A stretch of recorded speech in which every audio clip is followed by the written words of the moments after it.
Čaute, teraz si ukážem, ako sa robia články v Joomla 5. Takže prvom si otvoríme, sa prihlásime do administrátorského rozhrania, tu si klikneme na obsah, tu si vytvoríme kategórie, my máme hlavné, čo pôjdu na úvodnú stránku, blok článkov a potom si prejdeme na články. Tu si dáte nový článok, dáte si mu nejaký názov. My si ten článok skopírujeme odtiaľto, hej, nejaké stránky si skopírujeme, takže dáme si článok, dáme si tomu názov,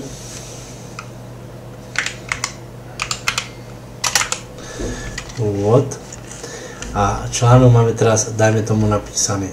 Keď ho chceme dostať na stránku, na túto prednú stranu, na vašu tapetu, tak ho dáte ako zvýraznený, musí vám takto zelená farba svietiť, dáte uložiť a tu si kliknete F5 a ten článok už máte tu napísaný na prednej strane vašej webovej stránky.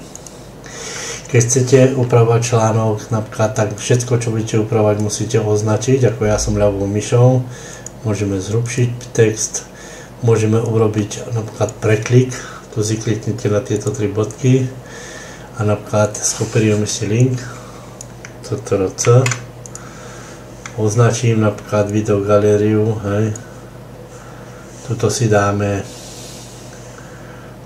dáme link na odkaz, tu je ten link, táto reťazka, tu uložíme CTRL-V, tu si dáme otvoriť nové a dáme uložiť. A keď takto klikne na videogalériu, teraz si dáme len zatiaľ uložiť, tu si hore preklikneme na úvod, dáme F5 a v videogalerii je, keď vidíte, už sa nám myška ukázala a otvorí sa nám nová stránka tej stránky, kde sme urobili preklik.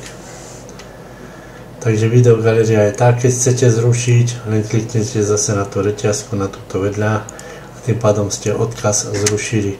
Všetko, čo budete urobiť, chcieť v článku, napríklad zväčšiť, môžete aj jedno písmo napríklad zväčšiť, vidíte, môžete ho prefarbiť, písmo sa dá prefarbovať, máte tu, presne ako vo Worde, chcete zrušiť to jedno písmo, chcete tu priložiť obrázok, takže obrázky sa prikladajú, že si napríklad kliknem semulka, tuto kliknem na obsah CMS a sú to média, tu máte média, otvoríte sa, dostanete sa do médií, máme príklad, my si vložíme tento obrázok, klikneme ľavým a vložiť médium a máme ten obrázok tu.